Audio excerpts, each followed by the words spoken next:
Madame, Messieurs, bonsoir. 20h sur la RTS, le journal. Voici les titres.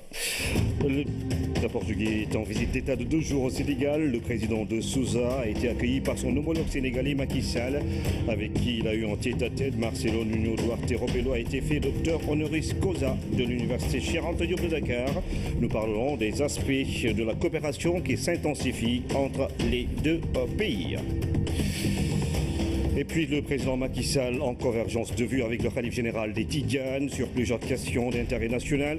Abdelaziz Sy Al Amine et le chef de l'État ont entre autres évoqué le dialogue politique, la paix et la concorde au Sénégal.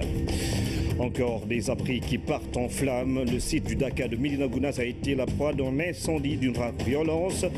Désastre sur les lieux qui abritent l'événement religieux. Le point avec notre reporter Mamadou Sambamboa. Tourisme durable, tourisme de masse, faites la différence. Ce soir, dans la série consacrée à ce secteur, nous revisitons ce concept qui prend en compte les questions économiques et environnementales.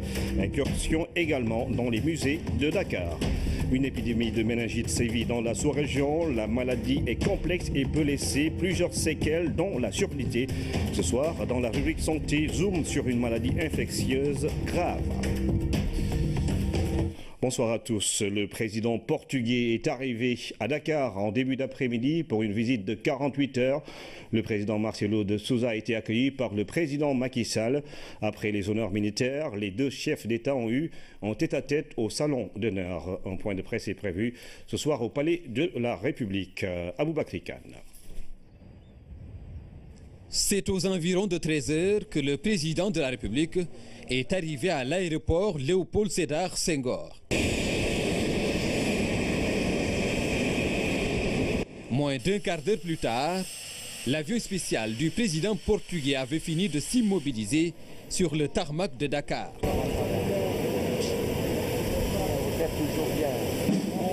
Au bas du jet privé, le président Macky Sall venu accueillir son homologue Marcelo Nuno Duarte Rebelo de Sousa. Place ensuite aux honneurs.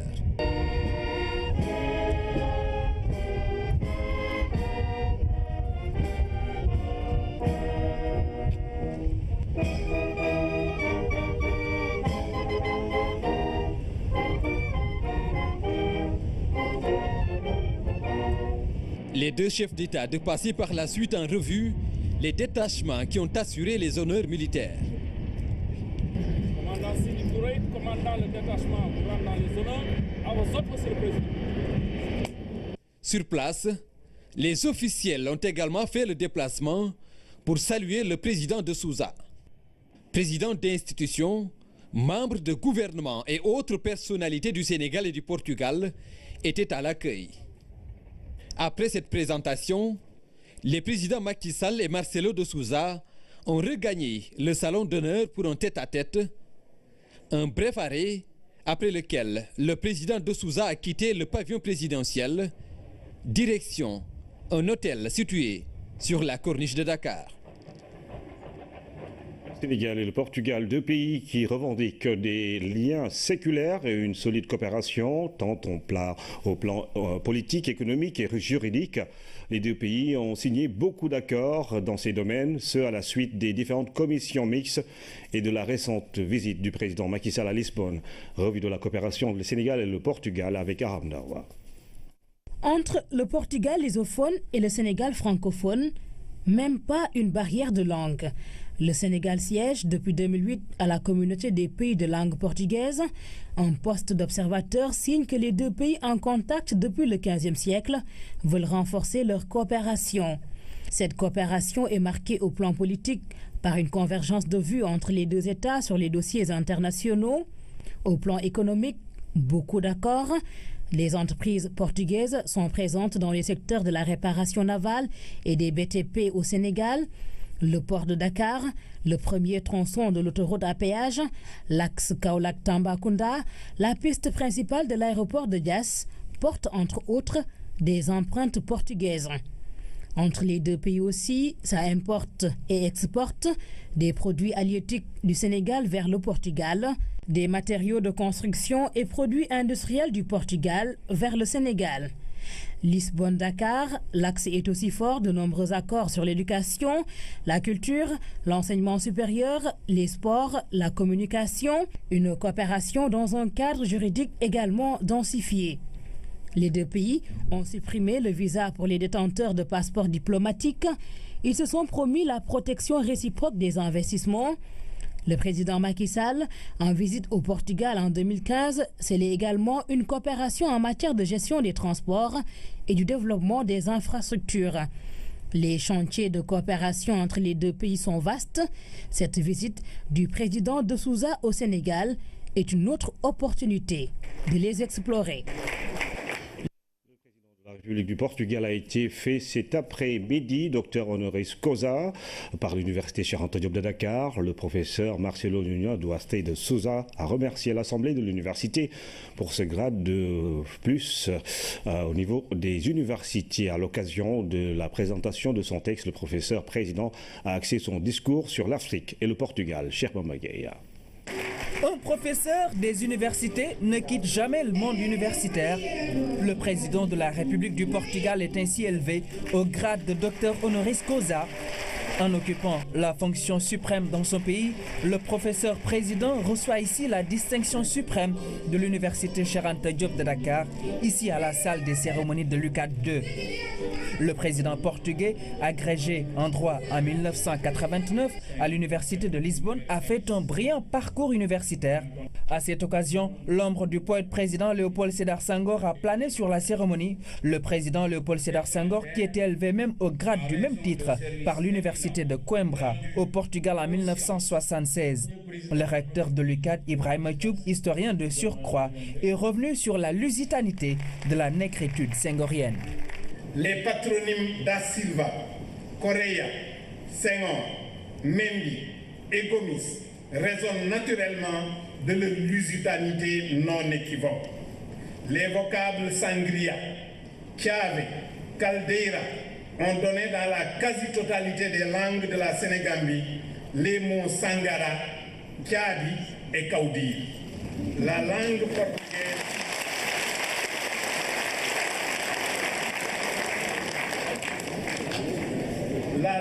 portugaise comporte certainement autant d'emprunts des langues sénégambiennes.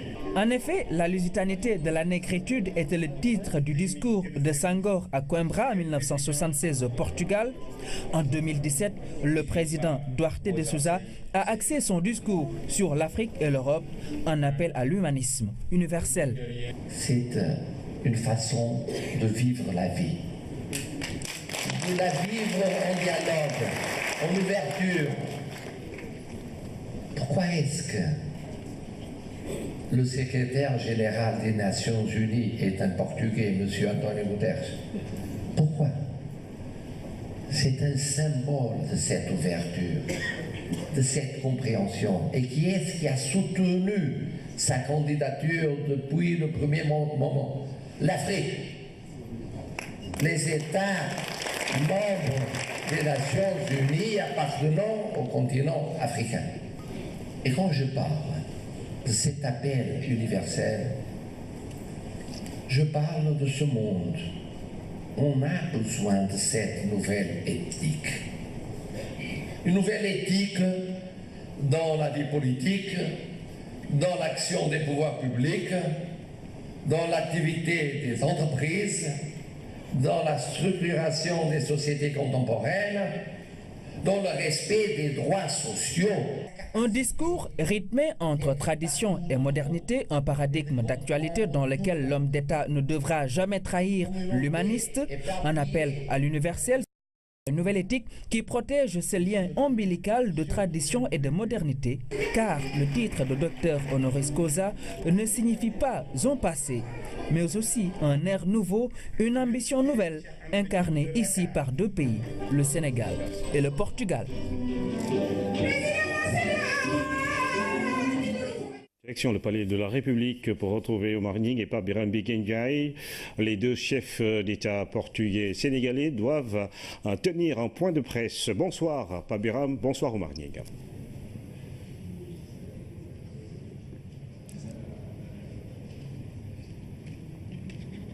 Pape Birame. Et bonsoir Ibrahim Djedjou. Ce sera dans quelques instants le point de presse que vont tenir le président Macky Sall et le professeur Marcelo Rebelo de Sousa. À l'instant, les deux chefs d'État sont en train de s'entretenir plutôt avec leurs délégations respectives. Auparavant, ils ont eu un tête-à-tête, un entretien dans lequel ils ont évoqué évidemment, Pabiram, les relations entre les deux pays. Tout à l'heure, ils vont communiquer sur cet axe de coopération qu'ils vont renforcer. Certainement, Oumar Nying, dans quelques instants, les deux chefs d'État qui sont pour le moment en tête-à-tête avec les membres des deux délégations élargies vont s'adresser à la presse nationale et internationale pour justement camper les nouvelles bases d'une coopération économique et politique entre le Sénégal et le Portugal. Le président de Sousa est arrivé ici à 13h et il est passé par l'université Cheikh Anta Diop de Dakar, un passage qui est devenu aujourd'hui incontournable pour les grands hommes d'État, les chefs d'État en visite officielle ici au Sénégal. Alors, à l'issue de cette conférence de presse, il y aura un banquet officiel offert par le président Macky Sall en l'honneur de son homologue, son hôte du jour, le président Sousa du Portugal. Vous avez fini de parler de la coopération économique parce qu'on le sait, entre le Sénégal et le Portugal, ce sont des liens de coopération, de partenariat très denses qui seront redynamisés à l'issue de la visite d'État du président de Sousa ici à Dakar. On parle des entreprises privées qui vont jouer un rôle important dans cette coopération avec des investissements qui vont s'accroître dans le domaine de l'agroalimentaire, dans le domaine des BTP, dans le domaine du bâtiment et des industries également. Tout cela fait qu'aujourd'hui, le Sénégal et le Portugal ont de beaux jours devant eux. C'est ça, donc les deux pays, Ibrahim Djedjou, vont prendre appui sur les relations historiques pour relancer et intensifier leur coopération et ouvrir une nouvelle ère de coopération ou de partenariat gagnant-gagnant. C'est en tout cas l'objectif de cette visite d'État que le président portugais effectue chez nous depuis ce matin. Tout à l'heure, vous aurez les temps forts de ce point de presse. Et puis, à l'instant, retenez que les deux chefs d'État sont en train de s'entretenir en compagnie de leurs délégations respectives. Donc, on se donne rendez-vous tout à l'heure pour, évidemment, vivre ensemble les temps forts de ce point de presse. À suivre donc. Merci. De courtoisie du chef de l'État au khalife général des Tidjanes, le président Macky Sall s'est rendu à la cité religieuse de Tivaouane pour rendre hommage à Serigne Abdoul Aziz Sy Al Amine et lui témoigner tout son soutien dans sa nouvelle mission en tant que khalife général des Tidjanes. Serigne Abdoul Aziz Sy Al Amine s'est dit honoré par cette marque d'estime par Biram Migagnaï. C'est la première visite de courtoisie du chef de l'État au tout nouveau khalife général des Tidjanes. Dans la ville sainte de Tivaouane, le président de la République Macky Sall est accueilli par la grande famille Sy, honoré de le recevoir à la résidence du khalife.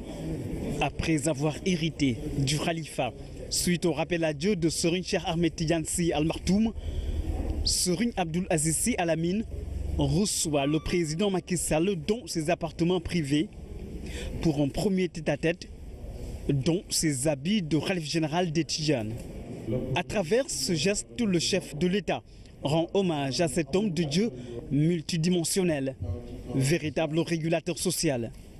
Le président Macky Sall a saisi cette occasion pour réaffirmer son soutien à la communauté tidjane. Il est venu solliciter les prières et conseils du khalife tout en réitérant son ouverture au dialogue pour préserver la paix et la concorde au Sénégal. Le président de la République a salué la posture de Serigne Abdoul Aziz Sy Al Amine qui a lancé un appel à la paix et à la sérénité en invitant la classe politique à apaiser le climat social. Après avoir salué la démarche du chef de l'État, le khalife général des Tidjanes s'est dit honoré et très heureux de cet acte de haute portée symbolique. Serigne Abdoul Aziz Sy Al Amine estime qu'il s'agit là d'une grande marque de considération à l'endroit de la famille de Seydi Hadj Malick Sy. Il a exprimé toute sa reconnaissance à l'endroit du chef de l'État qui a témoigné tout son soutien à la communauté tidjane lors des obsèques de feu Cheikh Ahmed Tidiane Sy Al Maktoum. La présence du président Macky Sall aux côtés de la famille Sy pendant le deuil a a été fortement salué. Serigne Abdoul Aziz Sy Al Amine a ensuite réitéré son engagement à toujours soutenir le président Macky Sall dans sa politique de développement et adhère à sa vision d'un Sénégal de paix et prospère. Après ce premier tête-à-tête, les deux hommes se sont entretenus à huis clos pour approfondir les échanges concernant la marche du pays, dont le seul but de préserver la paix au Sénégal, gage d'un pays résolument tourné vers l'émergence. Dans la foulée, le FMI salue les bonnes performances économiques du Sénégal et confirme la percée de notre pays dans le peloton de tête des économies africaines en pleine croissance. Le représentant du département Afrique du Fonds monétaire international s'est entretenu hier avec le chef de l'État dans l'optique de poursuivre le niveau d'évolution de la croissance. Ali Mansour répond aux questions de Pape Birame Ndiaye. Nous avons félicité le président pour son leadership économique en Afrique et pour ses efforts d'amélioration de la gouvernance économique. Nous avons discuté des progrès réels que le Sénégal a réalisés. Aujourd'hui, le Sénégal est parmi le petit peloton de pays africains qui sont toujours en train d'enregistrer une bonne performance économique. Et nous avons discuté des mesures et des réformes qu'il faudrait prendre pour s'assurer que le Sénégal puisse continuer à être un des leaders en Afrique. Le chemin a bien commencé, mais c'est un très long voyage. On est au premier pas. Évidemment, tout voyage doit commencer par les premiers pas. Les premiers pas ont été bien pris, mais c'est un long chemin. Comme vous savez, c'est un projet sur 20 ans. Alors, il faut continuer sur la bonne voie, continuer à améliorer la gouvernance économique, continuer à améliorer la gestion économique. Et je pense que le Sénégal y arrivera.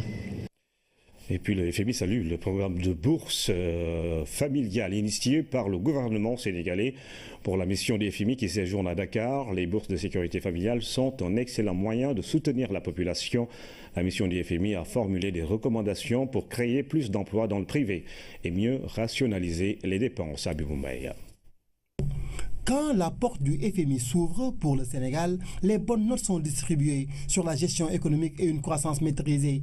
La mission du FMI a passé en revue les performances du Sénégal. Le Sénégal a une santé économique excellente.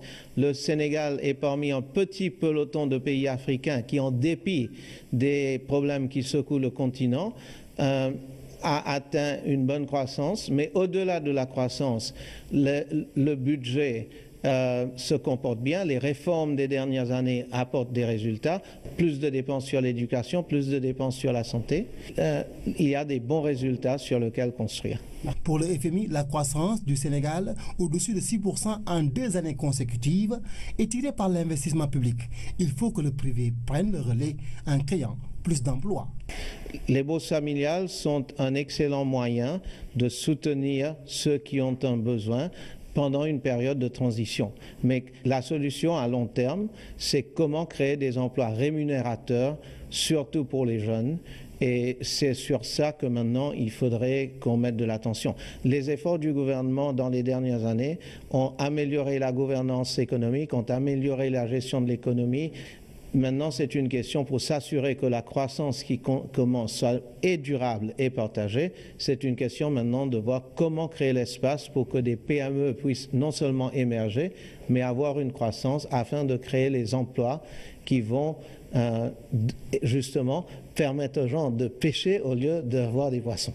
Si le programme des bourses familiales a séduit le FMI, l'institution n'a pas manqué de formuler des recommandations. On sent aussi un certain nombre de progrès dans les réformes structurelles, que ce soit dans le domaine de l'énergie, que ce soit dans le domaine des finances publiques, où il y a quand même une amélioration de la transparence des données. Il faudrait les suivre, il faudrait s'assurer que les ressources de l'État sont de mieux en mieux utilisées pour pouvoir avoir le maximum d'efficacité sur la croissance économique. Une croissance économique considérée par le FMI comme un ticket pour ce long voyage vers l'émergence qui n'est qu'à ses débuts. Le président Macky Sall a présenté ses condoléances au ministre Thierno Alassane Sall suite au rappel à Dieu de son père, un acte fortement salué par la famille qui s'est dit touchée par cette marque de considération. Pape Birame Ndiaye. Après avoir quitté Tivaouane dans la soirée, sur le chemin du retour, Le chef de l'État s'est arrêté à Thiès pour présenter ses condoléances au ministre de l'Énergie. Thierno Alassane Sall a perdu son père mardi et la présence du président Macky Sall à ses côtés est réconfortante pour la famille. C'est parce que les liens entre le chef de l'État et le fils du défunt sont forts, des liens au-delà de l'espace gouvernemental tissés tout au long du parcours politique du président Macky Sall, dont la longue marche vers la magistrature suprême. Le chef de l'État a dit toute sa compassion à la famille de Thierno Alassane Sall. La famille qui s'est sentie profondément touchée par cette marque d'affection et d'estime du président Macky Sall. Et c'est dans la soirée que la prière mortuaire a été effectuée. Et tous ont prié pour le repos éternel de l'âme du défunt. Un incendie d'une rare violence s'est produit cet après-midi au Daka de Medina Gounass. Une grande partie des abris est partie en flammes. Nous retrouvons sur place Mamadou Sambomo qui nous faisait l'état des lieux depuis justement le début de ce ravage. Vous avez parfaitement raison, le Daka de Medina Gounass a vécu cet après-midi une situation assez dramatique. Et c'est aux environs de 16 h que ce feu-là s'est déclaré juste derrière moi. Nous sommes sur le flanc nord-est du Daka de Medina Gounass. Et le commandant des sapeurs-pompiers nous le disait hier déjà, avec le feu, le vent et la paille, on craignait l'incendie et ce que l'on craignait est arrivé justement ce mercredi. Nous l'avons vécu en direct. Avec le vent, le feu a quand même pris sur le plan vitesse le cap exponentiel, ce qui fait qu'en quelques minutes, le feu a gagné une grande partie du Daka de Medina Gounass. Il y a des victimes, nous ne savons pas combien sont-ils et qui sont-ils, mais ce qui est sûr et certain qu'il y a des victimes parce que ça fait longtemps que le Daka n'a pas vécu quand même un incendie aussi grand. Il y avait deux situations à gérer. D'abord, il faut circonscrire, ça c'est pour les sapeurs-pompiers et les secours d'urgence, plus également les pèlerins. Circonscrire d'abord le feu, mais également gérer une situation de panique, car comme vous le voyez, chaque moto, chaque véhicule et chaque pèlerin voulait très rapidement sortir du Daka de Medina Gounass pour ne pas tomber dans le piège du brasier. Voilà un peu la situation. Certainement, les services techniques concernés sont en train de faire le travail d'enquête. Nous y reviendrons, mais la situation a été quand même assez difficile cet après-midi au Daka de Medina Gounass.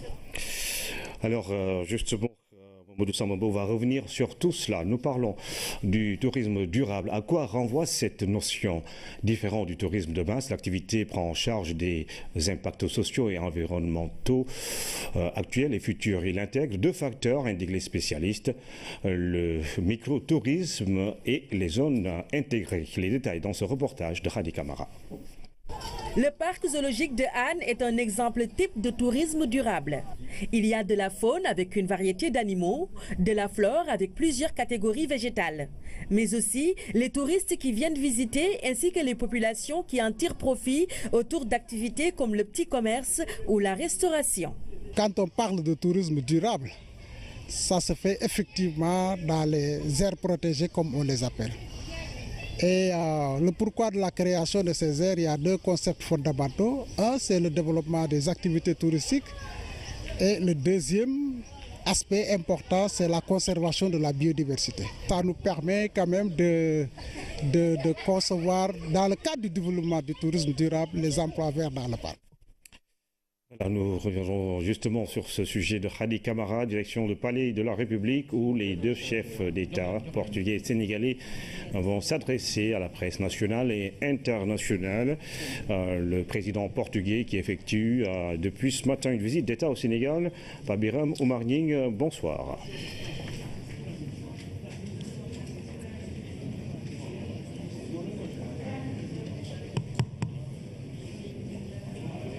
Oui, rebonsoir. Audible, nous allons voir tout cela. Voilà. Comme vous l'avez dit dans quelques instants, les deux chefs d'État vont s'adresser à la presse pour évidemment revenir sur cet axe de coopération entre le Sénégal et le Portugal à la faveur de cette visite d'État qu'effectue le président de Sousa ici au Sénégal depuis ce matin.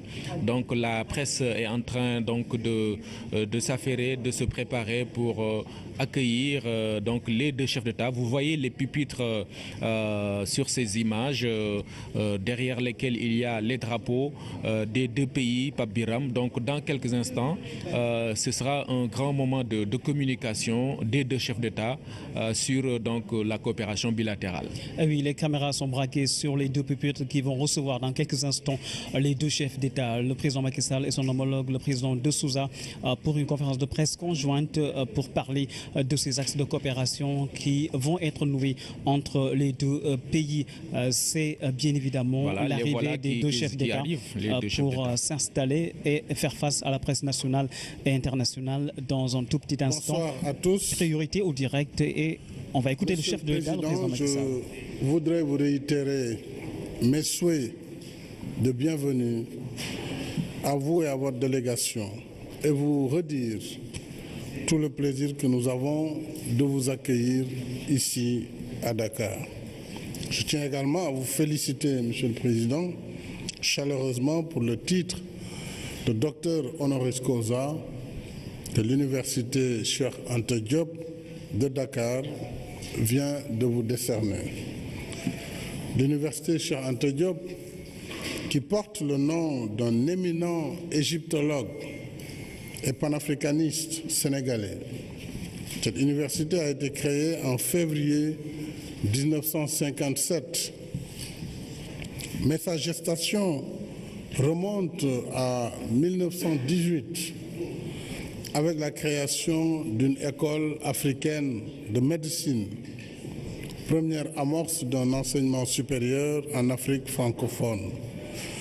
Plusieurs générations de Sénégalais, dont la mienne, y ont fait leurs humanités.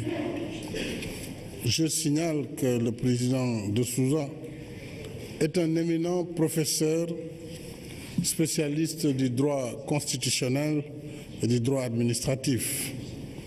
Je viens de m'entretenir avec lui en compagnie de nos délégations respectives dans le cadre de la visite qu'il effectue aujourd'hui et demain au Sénégal.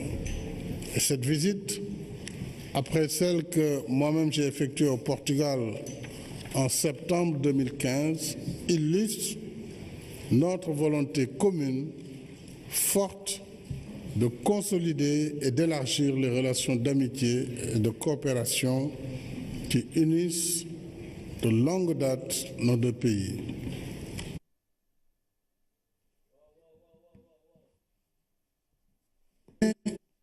Et parler au Sénégal. Et notre pays est membre observateur de la communauté des pays de langue portugaise depuis 2008. Nous avons développé au fil des années une coopération marquée par la présence au Sénégal d'entreprises portugaises de renommée, notamment dans les domaines des infrastructures, de la construction et de la marine marchande, pour ne citer que cela. Mais nous voulons faire encore plus et mieux en tirant avantage de nos affinités linguistiques et de notre voisinage. Nous voulons intensifier nos relations en matière de commerce, d'investissement et de partenariat pour la réalisation de projets d'intérêt commun. Et je voudrais rappeler qu'un cadre de coopération très élargi a été développé ces dernières années avec plusieurs conventions, notamment celle qui évite la double imposition, ainsi que celle qui prévient contre l'évasion fiscale et aussi en matière d'impôt sur le revenu. Bref, c'est dans ce cadre que j'invite nos deux secteurs privés à explorer toutes les opportunités qu'offre le plan Sénégal émergent, surtout dans sa dimension partenariat public-privé. Alors nous avons, avec M. le Président, évoqué également la perspective du chemin de fer et je pense que nous allons voir dans quelle mesure les entreprises portugaises, l'administration sénégalaise et notre secteur privé pourraient travailler ensemble avec le soutien des deux gouvernements pour développer des projets de cette nature. Voilà de façon synthétique Ce que je voulais dire en rappelant également un sujet essentiel qui touche à la sécurité dans la zone du Sahel, mais aussi dans la zone du golfe de Guinée, zone dans laquelle le Portugal intervient aux côtés des Africains. Et la question des migrations a également été au menu de nos discussions. J'ai pu féliciter encore une fois le Portugal pour nous avoir donné un secrétaire général des Nations Unies aussi dynamique que M. Antonio Guterres, et le Sénégal l'a soutenu. Et je voudrais donc encore une fois, Monsieur le Président, vous dire merci pour cette visite. Bienvenue au pays de la Teranga et je vous laisse la parole. Merci. Merci. Bonsoir, Mesdames, Messieurs. Merci, Monsieur le Président, de votre invitation. Si amicale, si fraternelle. On se souvient au Portugal de votre visite de septembre 2015, qui a été l'ouverture d'un chapitre très important dans nos rapports bilatéraux. Mais aujourd'hui, il s'agit de plus, beaucoup plus, d'une alliance stratégique. Cette alliance stratégique pense au monde. C'est pourquoi je vous félicite aussi, Monsieur le Président, par le choix et le soutien à la candidature du secrétaire général Antonio Guterres. Ce n'est pas un choix portugais, c'est un choix universel et c'est aussi un bon choix pour l'Afrique et pour le Sénégal. D'autre part, on est des alliés stratégiques concernant les rapports entre l'Europe et l'Afrique, dans des dossiers aussi importants que les migrations. Car on ne peut pas résoudre les problèmes de migration sans le développement économique, social, culturel, le renforcement de la paix, la stabilisation politique en Afrique.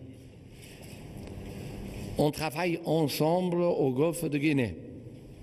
Et là, il y a une alliance stratégique, politique et militaire, comme d'ailleurs au Mali. On y est ensemble.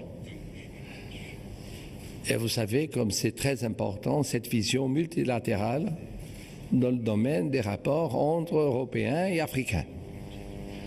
Mais surtout, nous sommes alliés stratégiques dans le monde de la lusophonie. Vous êtes membre observateur de la CPLP, mais quel observateur? Avec 40 000 enfants parlant le portugais. C'est un exemple. Quand on pense aux membres associés, c'est un exemple, celui du Sénégal, qui est facile à entendre et à comprendre car découle de racines qui sont lointaines et d'une option du présent pensant à l'avenir. Car il s'agit de jeunes enfants. Et la lusophonie, car vous êtes un pays lusophone, j'ai même pour un moment pensé que je devrais parler ici le portugais. Je serais aisément compris par plusieurs de vos compatriotes.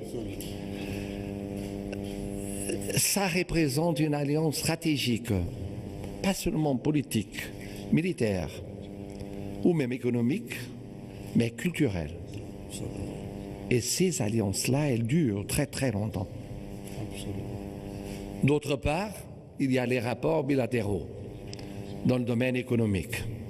Et là aussi, un nouveau chapitre s'est ouvert. Il y a des entreprises portugaises qui sont ici, au Sénégal, et qui travaillent, et qui veulent investir plus, beaucoup plus. Et on compte sur vous, comme vous pouvez aussi compter sur nous. Car on a tant de choses à faire ensemble dans des domaines qui complètent l'alliance stratégique concernant l'Atlantique Sud, qui n'est pas séparée de l'Atlantique Nord, et même de la lutte contre le terrorisme. Ces différents piliers ont une logique commune. Aujourd'hui, il n'y a pas une politique externe économique, une politique externe sociale, militaire ou culturelle. Il n'y a qu'une politique externe et des alliances stratégiques qui sont globales. C'est pourquoi je suis si heureux de pouvoir partager avec vous ici à Dakar l'honneur de cette visite. Et permettez-moi d'ajouter l'honneur du doctorat honoris causa. Dans une cérémonie qui a été vraiment très touchante, mais beaucoup plus touchante a été la manifestation d'1,5 million ou 2 millions d'étudiants, beaucoup d'entre eux parlant le portugais et me disant en portugais ce qui était dans leur âme. Et ça, c'est très nouveau pour moi et très touchant, au nom de tous les Portugais. Merci beaucoup. Nous sommes à votre disposition, mesdames et messieurs les membres de la presse.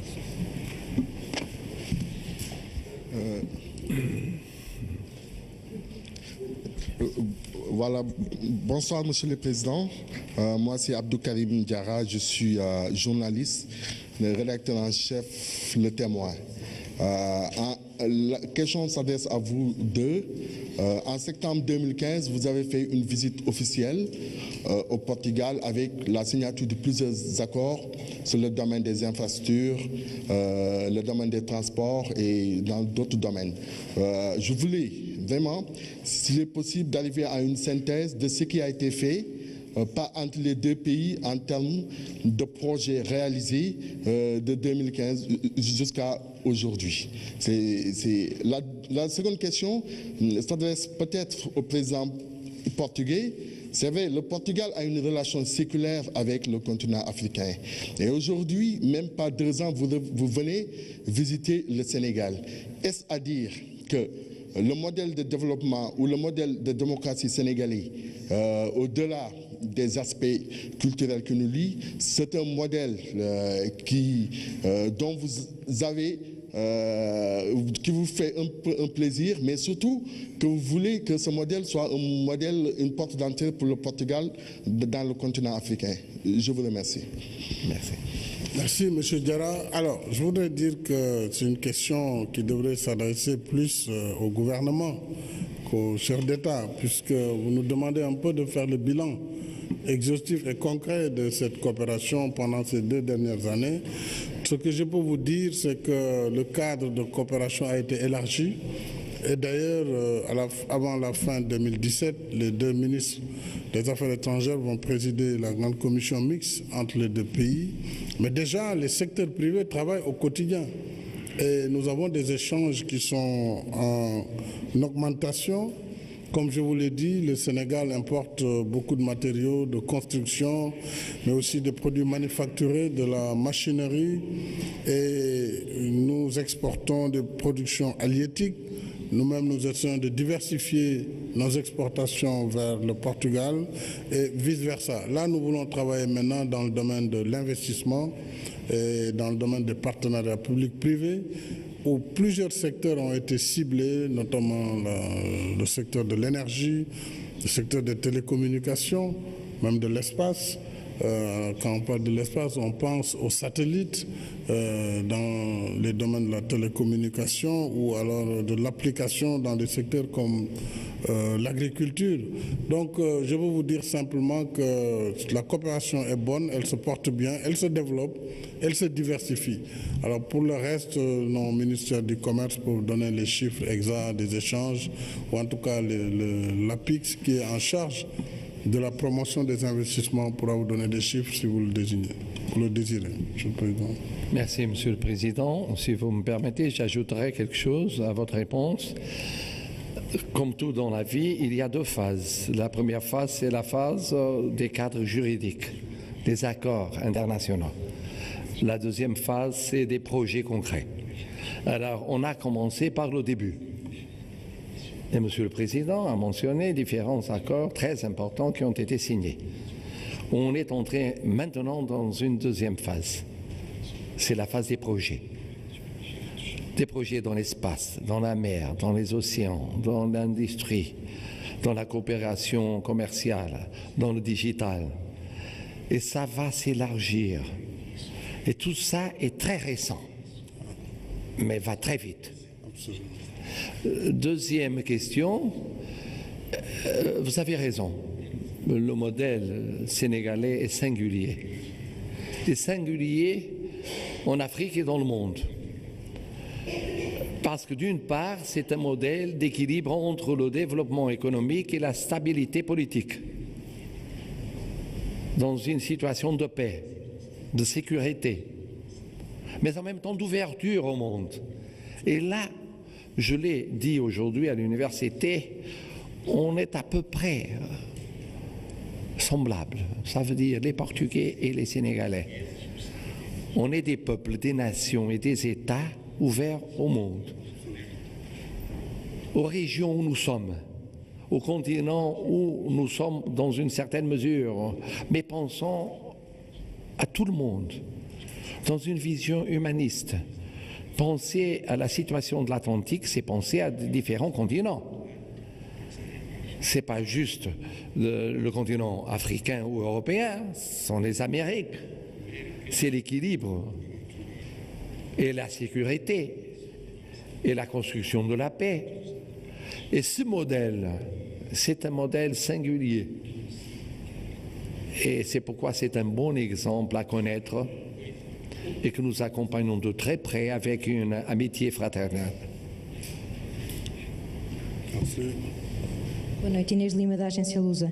Eu gostaria de perguntar aos dois presidentes qual é a solução, no vosso entender, para desbloquear o atual impasse institucional na Guiné-Bissau e, mais concretamente, se defendem a antecipação para este ano das eleições legislativas que estão previstas para 2018. Comment vous voyez les élections législatives prévues en 2018? Voulez-vous que je commence? Oui, Monsieur le Président. Alors, je commence en disant deux choses. Remercions la question. L'agence Notice Lusa. Première chose, c'est que il y a un accord. Il y a un accord qui a été signé. Et signé par tout le monde qui était vraiment essentiel à Guinée-Bissau, mais aussi adopté par les partenaires internationaux. Ça veut dire qu'il faut bien appliquer cet accord. C'est difficile, bien sûr, sinon on n'aurait pas d'accord. Il faut essayer de l'appliquer avec patience, avec négociation, avec dialogue. Parce que tout accord exige un dialogue, une compréhension mutuelle. D'autre part, bien sûr, pour nous, c'est très important que la communauté internationale n'adopte jamais une position d'indifférence.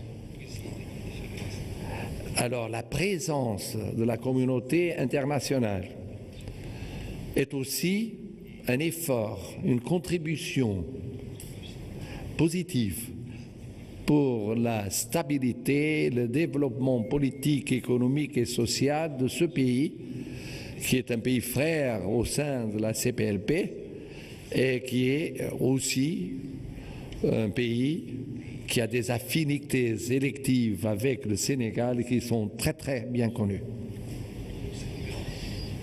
Merci beaucoup. Ce que je voudrais dire sur la Guinée-Bissau, c'est que, comme l'a rappelé le président du Portugal, la Guinée-Bissau pour nous est un pays voisin, dans une frontière commune, nous avons des liens historiques, de parenté et des liens géographiques qui font que forcément ce qui se passe en Guinée-Bissau ne peut pas nous être indifférent. En plus, nous partageons l'espace de la CEDEAO, de l'UMOA ainsi que de la CPLP. Nous avons un devoir de solidarité vis-à-vis de la Guinée-Bissau, tout en respectant fondamentalement sa souveraineté. Et la situation est difficile, M. le Président l'a rappelé, et le rôle du Sénégal a toujours été d'essayer d'apporter une contribution à la recherche de solutions consensuelles. L'accord de Conakry a été obtenu avec beaucoup de difficultés. Une bonne partie a été mise en œuvre. Il reste des aspects qui n'ont pas encore été mis en œuvre. Nous espérons qu'avec la contribution de tout le monde, nous pourrons arriver à amener le président de la République et le PAIGC et le Parlement à trouver le consensus qui va apporter le sursaut national en Guinée-Bissau pour éviter d'arriver à des solutions difficiles, en tout cas plus difficiles encore. Nous avons bon espoir que Évidemment, la diplomatie ne se traite pas devant la presse, mais nous avons bon espoir que les gens sauront tenir compte des conseils qui leur sont donnés dans l'intérêt exclusif du peuple bissau-guinéen. Sr. Presidente, muito boa noite. António Vieira, TV. Ao fim da tarde, disse-nos algumas das ambições que tem para vous nous avez dit quelles sont vos ambitions pour cette visite. Ambicioso porque me falou vous avez parlé de la langue portugaise, de son importance. Pergunta depois desta reunião com o Sr. Presidente Macky Sall, avec le président Macky Sall, est-ce que vous sortez avec plus d'idées, plus de projets, avec plus de possibilités de mise en œuvre? E agradecia já agora se podia responder em português, que existe tradução para os colegas. Je vais répondre en portugais parce qu'il y a des traductions. Je vais répondre en portugais. Há muitos projetos que estão em curso. Il y a beaucoup de projets en cours. E outros vão arrancar. Et il y a d'autres projets. Naturalmente, o da língua é fundamental. Bien entendu, la langue est fondamentale. O que está a ser feito e o que pode ser feito. Ce qui est en train d'être fait et ce qui peut être fait. É preciso ir mais longe. Il faut aller plus loin. Il y a des conditions pour aller plus loin dans le cadre de l'échange culturel, technique. Et bien sûr, pour ce qui est des nouvelles technologie. C'est pourquoi j'ai parlé du numérique. Mas já foi aqui referido outro domínio, on a parlé d'un autre domaine qui est le domaine de l'espace. Em que o encontro entre os dois países pode, num quadro multilateral, ter efeitos dans un cadre multilatéral, avoir des effets. Há projetos económicos, uns em curso e outros podem arrancar. Il y a des efforts, il y a des projets qui peuvent être déclenchés. Il y a une acceptation de la part du Sénégal pour ce qui est de l'investissement portugais. Le Portugal est également intéressé à voir le Sénégal investir chez nous. Et il y a des projets stratégiques de collaboration qui sont très importants, qui sont importants pour la vie des personnes. Da paz no la Golfo da garantie de la paix dans le Golfe de Guinée est essentielle. Não apenas para essa área do Atlântico, mas para cette zone de l'Atlantique, mais pour tout l'Atlantique. Et quand je parle de paix, je parle de perturbação, des perturbations, daquilo que é essencial para, por exemplo, o fornecimento de energia, et cela est essentiel pour la fourniture d'énergie, pour la circulation dans les mers, pour les relations commerciales, pour la stabilité politique dans cette zone. Quand on parle de la participation conjointe dans des projets des Nations Unies comme au Mali, nous pensons à une contribution qui a à voir avec les migrations africaines vers l'Europe. Portanto, aquilo que parece uma realidade muito política e que não tem a ver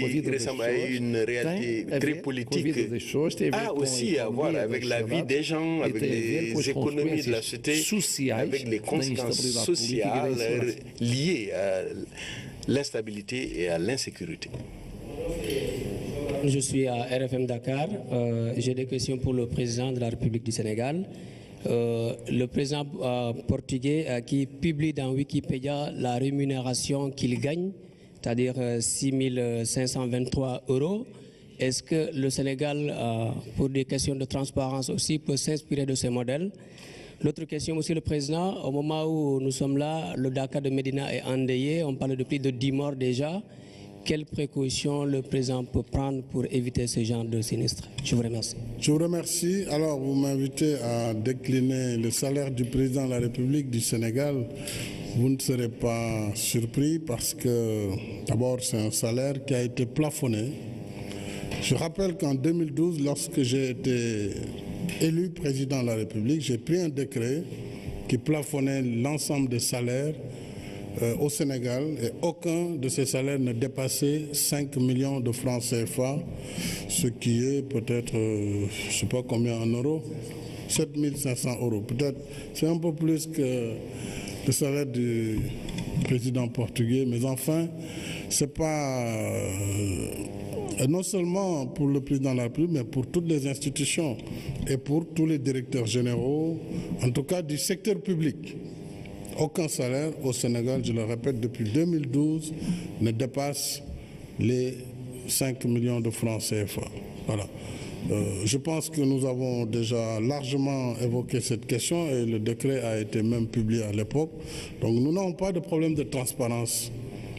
Je dois vous rappeler que depuis 2012, j'ai lancé une politique qui a beaucoup renforcé le code d'intégrité au Sénégal, puisque plusieurs lois ont été votées et mises en œuvre, dont d'ailleurs la loi portant déclaration de patrimoine pour l'ensemble des détenteurs de missions publiques qui gèrent des budgets supérieurs à 2 millions de dollars, c'est-à-dire 1 milliard de francs CFA. Et cela est en œuvre aujourd'hui. C'est la première fois que ça se passe au Sénégal. Et c'est la première fois aussi que le président de la République a fait sa déclaration de patrimoine. Même s'il y a eu beaucoup de fantasmes et beaucoup d'interprétations. Je crois que la déclaration a été publiée. Là aussi, elle était au Conseil constitutionnel. Ce sont des choses essentielles pour l'avenir de notre pays et pour notre démocratie. Et en fait, ce qu'il faut comprendre et ce que nous voulons montrer en donnant cet exemple, c'est que dans quelques années, dans 5 ans, dans 10 ans, ça deviendra la norme pour quasiment tous les détenteurs de mandats publics. Et tout le monde saura que pour prendre un mandat, il faut s'attendre à rendre compte, il faut s'attendre à déclarer ses avoirs. Et vous savez que j'ai également mis en place un certain nombre d'instruments qui veillent sur la gouvernance. Nous avons la justice d'ailleurs, d'abord la justice qui a vu toutes les lois bloquées depuis 25 ans être adoptées sur le statut des magistrats, sur le Conseil supérieur de la magistrature et sur la loi organique portant sur la Cour suprême. La Cour des comptes a reçu également toutes les habilitations puisque un certain nombre de projets étaient bloqués à mon arrivée. Aujourd'hui, il n'y a plus un seul problème qui permette à la Cour des comptes d'exercer pleinement ses missions pour asseoir une transparence dans la gestion des affaires publiques. Maintenant, c'est un exercice qui doit s'améliorer au quotidien. On ne peut pas dire qu'on a atteint le niveau maximal. La lutte pour la bonne gouvernance est une lutte continue, y compris dans les pays de démocratie avancée. Il n'y a pas qu'en Afrique où on a des problèmes de gouvernance, c'est partout dans le monde. Mais nous sommes engagés vraiment dans cette voie qui est difficile, mais qui est en tout cas qui avance très bien. J'ai saisi l'occasion, après l'incendie malheureux qui vient de se déclarer au Dakar de Médina Gounass, pour présenter mes condoléances attristées à la nation. On m'annonce qu'il y a, au moment où je parle, environ une dizaine de décès. Certainement des blessés aussi, peut-être que le bilan pourrait évoluer. Je voudrais dire que j'ai instruit le ministre de l'Intérieur qui sera sur place dès demain matin. Moi-même, dès vendredi, je serai à Médina Gounass. Et je rappelle les mesures préconisées et prises depuis 2012 pour lutter contre les incendies dans cette retraite spirituelle où les gens se retrouvent en pleine brousse avec de la paillote et aussi avec le feu. Cette cohabitation ne peut pas perdurer. Il nous faut prendre les mesures d'accompagnement nécessaires pour travailler avec la communauté elle-même en vue d'éviter vraiment ces accidents qui sont très malheureux. Je voudrais le dire en langue nationale, et wolof et en pulaar aussi, puisque nous parlons beaucoup de langues, Monsieur le Président. Je voudrais bien sûr souligner notre solidarité. Absolument. Venant de savoir cette tragédie, faire prendre conscience et connaissance de cette tragédie, notre solidarité et nos condoléances. Merci, Monsieur le Président. De la nation portugaise aussi.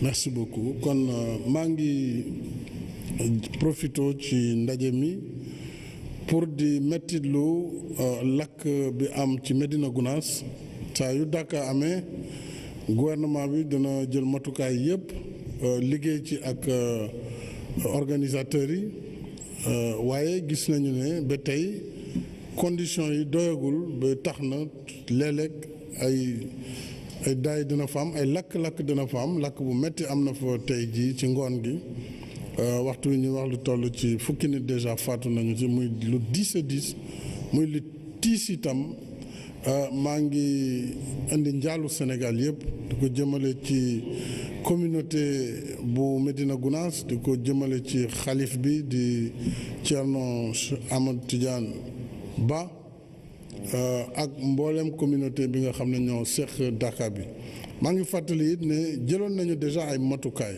boo leen di xool bâche yi am na yu bees yu ñu indi ay bâche ignifuge bëggoon nañ ko généraliser bëggoon nañ sax def ay tabax kon daañu waxtaanaat ak suñu mbokk yi nekk ci Dakar bi ngir ñuy moytu ñax yi nga xam ne souvent mooy indi at mu nekk ay lakk-lakk yoo xam ne yu doy waar la kon ñu ngi jaale communauté bi di jaale Sénégal yëpp ministre de l'intérieur waxtu yu may wax mu ngi dem foofu man mi incha allah aljuma danaa fa yegg bandiraɓe Sénégal caggal cumu bangu hande e Dakar Medina Gounass addi sunare mawde e nder leydi ndi mboɗo dariɗo hande pour addude duwaw leydi ndi duwanade yaaɓeɓe yo Allah yurmoɓe yaafuɓe yo Allah harnuɓe aljanna gummino ko pour yaade yettude Allah jomiraɗo o julde e nelaɗo mum sallllahu alayhi wa sallam Allah waɗi haaji ko haajanno ko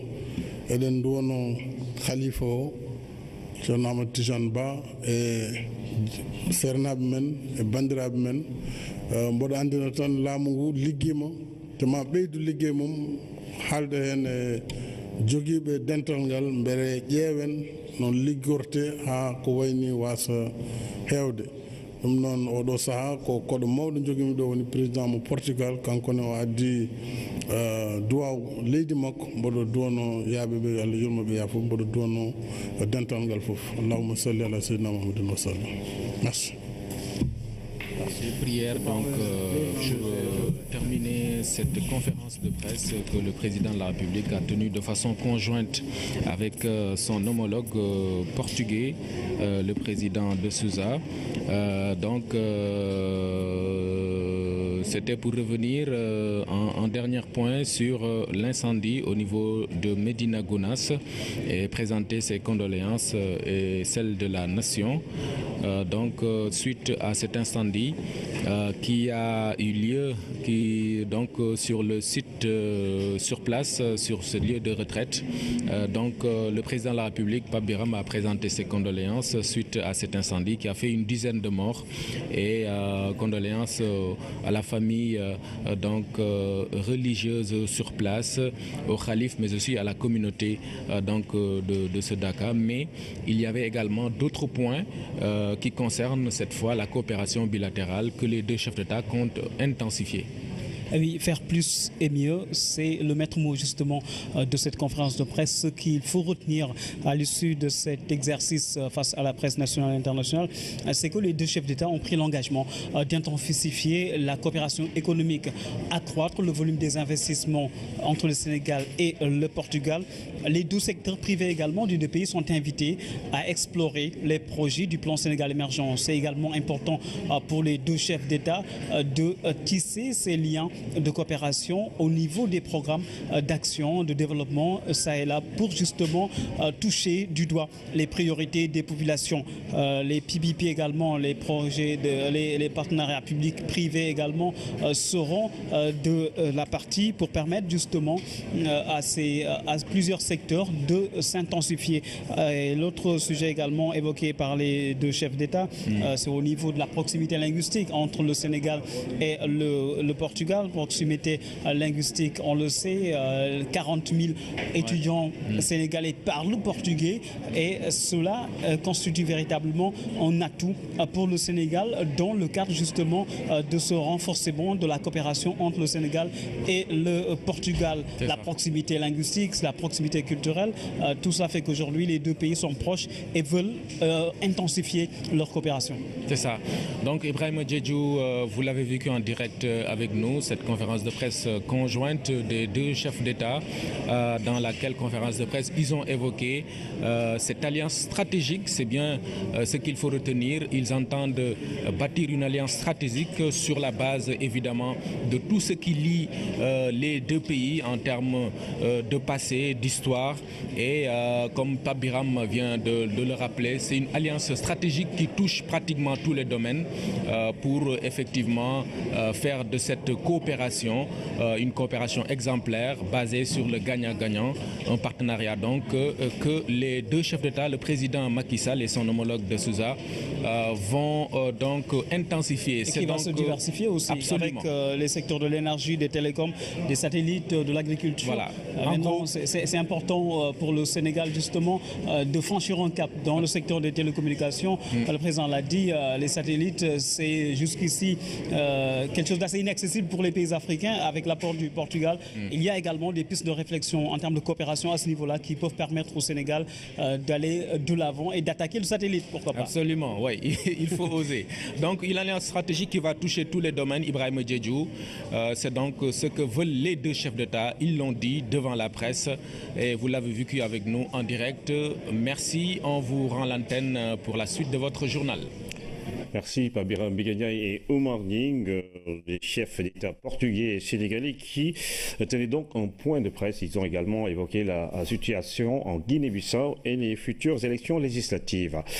Nous retournons au parc zoologique de Hann pour parler du tourisme durable, à quoi renvoie justement cette notion différente du tourisme de masse. L'activité prend en charge des impacts sociaux et environnementaux actuels et futurs. Et à Dakar, il y a un lieu qui symbolise tout cela. Khadi Kamara. Le parc zoologique de Hann est un exemple type de tourisme durable. Il y a de la faune avec une variété d'animaux, de la flore avec plusieurs catégories végétales, mais aussi les touristes qui viennent visiter ainsi que les populations qui en tirent profit autour d'activités comme le petit commerce ou la restauration. Quand on parle de tourisme durable, ça se fait effectivement dans les aires protégées comme on les appelle. Et le pourquoi de la création de ces aires, il y a deux concepts fondamentaux. Un, c'est le développement des activités touristiques. Et le deuxième aspect important, c'est la conservation de la biodiversité. Ça nous permet quand même de concevoir, dans le cadre du développement du tourisme durable, les emplois verts dans le parc. Pour autant, le tourisme durable s'étend à plusieurs autres localités du pays. C'est le cas à l'est avec le parc de Nyokolokoba ou au delta du Saloum. Pendant longtemps, on s'est appesanti sur le tourisme balnéaire, mais je pense que les parcs et les réserves, la faune et la flore participent efficacement à cette diversification touristique. Parfois, nous, dans les parcs, on allie culture et nature d'ailleurs.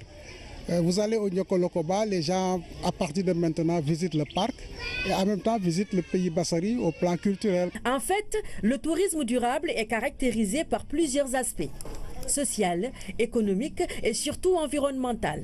Comme le tourisme est une activité qui se développe dans un espace donné, il utilise les ressources, disons le patrimoine, que ce soit le patrimoine physique, le patrimoine culturel, le patrimoine naturel. Donc l'ensemble des ressources qui doivent contribuer à la satisfaction des besoins du visiteur. Donc pour que cela puisse se faire, il faudrait arriver à l'exploiter de façon rationnelle, de façon à satisfaire les visiteurs actuels, mais aussi qu'à très long terme, on puisse véritablement assurer le développement du tourisme. Pour comprendre l'importance du tourisme durable, nous sommes allés dans un hôtel de Dakar. Ici, pour favoriser l'efficacité énergétique, est appliqué le concept Planète 21 qui vise à économiser l'eau et l'électricité.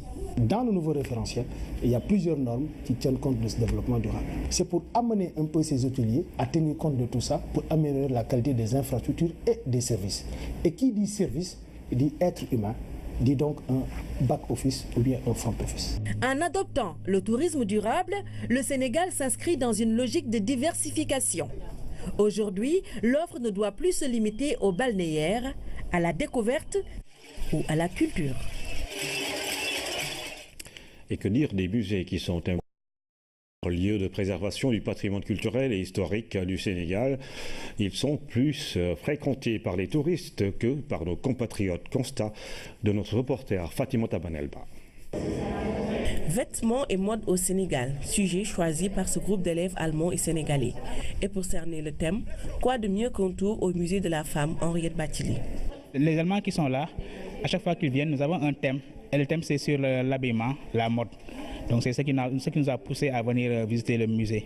On a choisi ce sujet à cause des vêtements, des tissus, des waxes très jolis ici au Sénégal. Et la mode est très importante au Sénégal et aussi en Allemagne. Et c'est pour ça.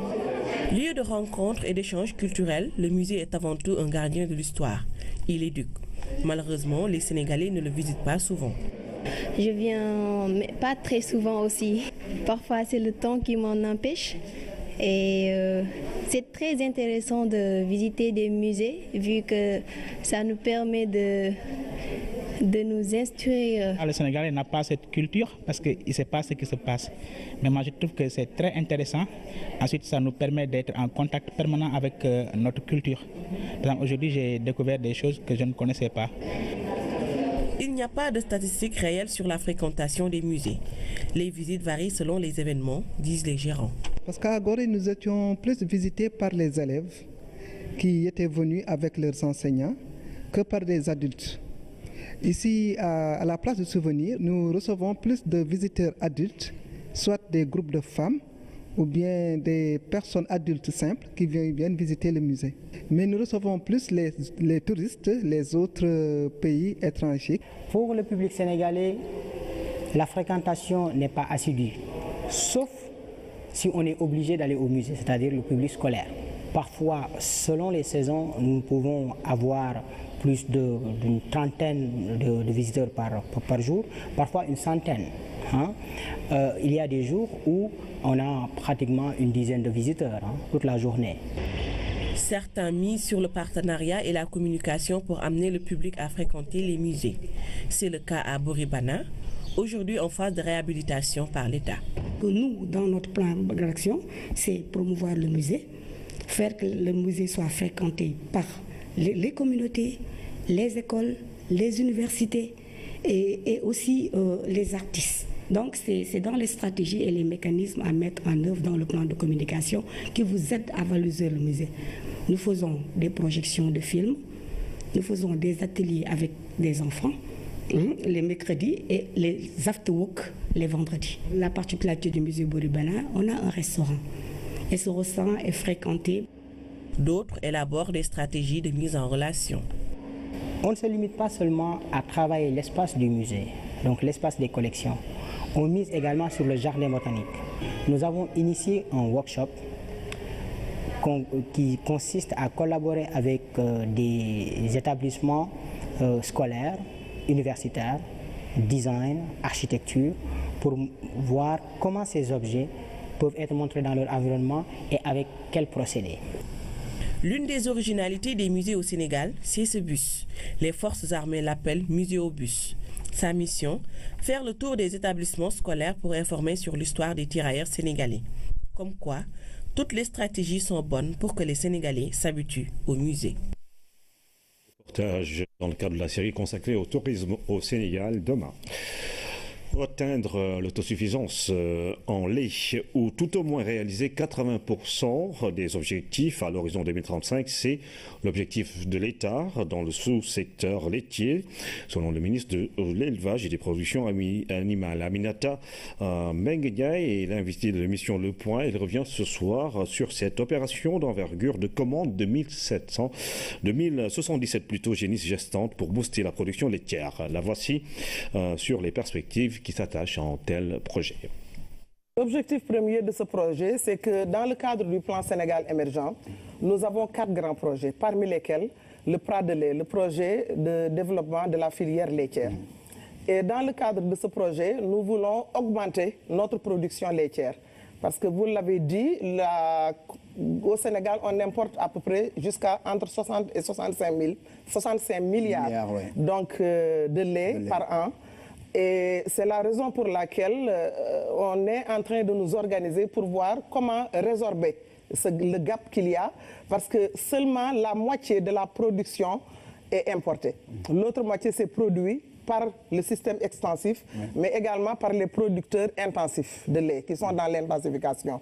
Et ce qu'il faut aujourd'hui, ce que nous avons aujourd'hui fait, c'est d'avoir 3 stratégies. La première stratégie, c'est d'améliorer notre production locale à travers les races locales que nous avons, à travers l'insémination artificielle, et également appuyer donc cette production par l'importation de génisses gestantes en général. Il y a 3 ans, nous avions une commande de 239 à peu près têtes qui nous venaient du Brésil. Ensuite, nous avions des commandes de 69, 80 têtes au maximum. On s'est dit que si nous continuons de cette façon, alors que nous avons des objectifs qu'on nous a fixés dans le cadre du plan Sénégal émergent, nous ne pourrons pas émerger, en tout cas dans le domaine du lait, d'ici à 2035. Il faut arriver à l'autosuffisance à cette échéance-là. Il faut arriver à l'autosuffisance ou en tout cas arriver à 80%. Pour satisfaire la production locale à 80%, la consommation locale à 80%. Donc nous nous sommes dit qu'il fallait trouver de nouvelles stratégies. Et on avait également trouvé qu'avec l'achat de petites unités, avec l'importation de petites quantités, ça revenait très cher. À peu près à 3 millions l'unité, la tête. Et le président nous conseillait toujours de voir qu'est-ce que nous pouvons faire pour aller plus loin et peut-être même pour porter ces importations à l'échelle, importer beaucoup plus pour faire voir grand, faire des économies d'échelle et nous en sortir. Le point avec le ministre de l'Élevage et des Productions animales à suivre après ce journal. Ce communiqué du gouvernement en violent incendie survenu ce jour 12 avril 2017 au Dakar de Medina Gounass, 76e édition, a occasionné des pertes en vie humaine dont le bilan provisoire fait état d'une vingtaine environ. Le chef de l'État et l'ensemble du gouvernement s'inclinent devant la mémoire des victimes et présentent leurs condoléances émues au calife de Medina Gounass, à leurs familles et au peuple sénégalais. Afin d'évaluer de façon exhaustive ce sinistre, Monsieur le Président de la République a décidé d'envoyer sur les lieux dès demain, 13 avril 2017, une délégation gouvernementale qui sera conduite par le ministre de l'Intérieur et de la Sécurité publique. Le gouvernement invite les pèlerins et toutes les populations des localités concernées à la sérénité et s'engage à prendre toutes les dispositions nécessaires face à cette situation. Fait à Dakar ce 12 avril, signé le ministre porte-parole du gouvernement, Seydou Gueye. Réunion préparatoire de la quinzaine nationale de la femme, une thématique axée sur le PSE, un levier essentiel pour l'autonomisation des femmes. En prélude de l'événement prévu du 2 au 21 mai, les acteurs se sont réunis pour échanger sur le programme des activités. Philomène Constance Diagne. À cette rencontre préparatoire étaient présentes toutes les parties prenantes de l'organisation de la quinzaine de la femme. À l'ordre du jour, le compte rendu des activités prévues autour du thème qui touche à l'acte 3 du PSE concernant l'autonomisation de la femme. Je pense que le thème ne peut être plus cohérent pour un choix envers la quinzaine de la femme pour l'édition 2017. C'est un levier pour l'autonomisation. Parce que si je prends les autres axes même, il y a toujours des recoupements. La femme est au centre et au cœur de tout. Je peux prendre secteur par secteur, programme par programme, et vous ne pouvez pas trouver un de ces programmes ou ces secteurs-là où la femme ne joue pas un rôle central dans ce processus-là. Pour l'édition 2017, un dispositif organisationnel avec une approche participative et décentralisée sera mis en place. Il permettra de mieux évaluer les progrès enregistrés ces dernières années, aussi d'identifier les difficultés qui se posent à l'atteinte des objectifs au niveau national. Les difficultés sont de nature diverse, mais je pense qu'il faut déjà parler des acquis. Si on prend 5 années avant, je pense que les difficultés étaient beaucoup plus importantes par rapport à la vie des femmes dans le cadre de la promotion de leurs droits, mais aussi par rapport au processus de développement économique, parce que beaucoup de mécanismes n'étaient pas à disposition concernant les femmes. Au terme de la quinzaine prévue du 2 au 21 mai, une réunion d'évaluation sera tenue en vue de produire un rapport national. Il sera soumis aux autorités étatiques.